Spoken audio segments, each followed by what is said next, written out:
বুলেটবিদ্ধ হয়ে লুটিয়ে পড়া নুসরাত জাহান জেরিনকে তখন অনেকেই মৃত ভেবেছিলেন। সেই ভিডিও ভাইরালও হয়েছিল।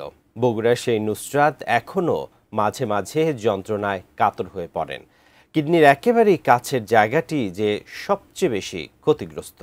আবুল কালাম আজাদের রিপোর্ট।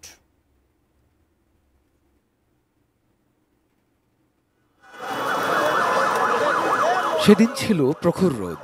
বৈষম্য বিরোধী ছাত্র আন্দোলনের ডাকে রিমেম্বার হিরোজ কর্মসূচি পালন করতে বগুড়া শহরের রাস্তায় নেমেছিলেন নুসরাত জাহান জেরিন।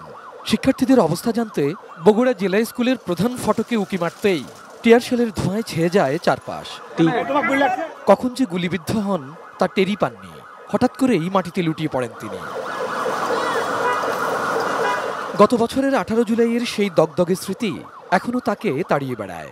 যখন সময় গড়ালো তখন আমি আস্তে আস্তে বুঝতে পারলাম হয়তো রাবার বুলেট কিংবা 6টা গুলি হবে।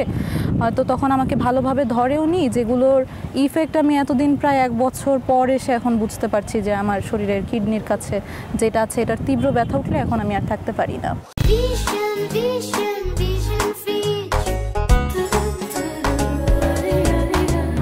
বুলেটবিদ্ধ জেরিনকে উদ্ধার করে প্রথমে বগুড়ায় একটি বেসরকারি হাসপাতালে, পরে সেদিনই শহীদ জিয়াউর রহমান মেডিকেল কলেজে ভর্তি করা হয়।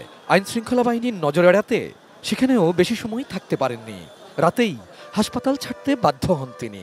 শুধু শুনছি যে পুলিশ খুঁজে বেড়াচ্ছে যে কারা কারা কোথায় আহত আছে, গুলিবিদ্ধ হয়েছে বা কি খুঁজে বেড়াচ্ছে। তো ওই সময় এসে একজন নার্স আমার মা বাবার কাছে বলে যে আমাকে ওইখানে রাখার যে কোনো একটা সেফ জায়গা আমাকে নিয়ে চলে যাওয়া ভালো হবে। জেরিনের লুটিয়ে পড়ার ভিডিও তখন ভাইরাল। অনেকে তাকে মৃত ভেবেছিলেন। আসলে ওই সময় লাখ লাখ মানুষের যে চিন্তা ছিল, চেতনা ছিল, ওইটা আসলেই অকল্পনীয় ছিল। বুলেটবিদ্ধ হওয়ার 4-5 দিন পর পরিবারের নিষেধ থাকা সত্ত্বেও আবারও আন্দোলনে সক্রিয় হন জেরিন। বগুড়া শহরের সাতমাথায় নিয়মিত আন্দোলন কর্মসূচিতে যোগ দিতেন। জুলাই অভ্যুত্থানে আহতদের তালিকায় আছেন কিনা এখনো তা নিশ্চিত নন। গত 1 বছরে তার সহযোগিতায় কেউ এগিয়ে আসেননি বলেও দাবি শান্তামারিয়াম ইউনিভার্সিটির সমাজবিজ্ঞান ও নৃতত্ত্ব বিভাগের 3য় সেমিস্টারের শিক্ষার্থী জেরিনের। জুলাই আন্দোলনের সময় তিনি ব্যক্তিগত কাজে ঢাকা থেকে নিজ জেলা বগুড়ায় গিয়েছিলেন। কারণ আমার মনে হয়েছে আমি আমার ব্যক্তিগত জায়গা থেকে লড়াই করেছি আমার অধিকার পাওয়ার জন্য। তো সেইখানে যে আমি নিজে থেকেও যাইনি কিংবা তাদের যে দায়িত্ববোধের জায়গা সেখান থেকেও যোগাযোগ করতে আসেনি কেউ। Abul Kalam Azad, ATN news, Dhaka.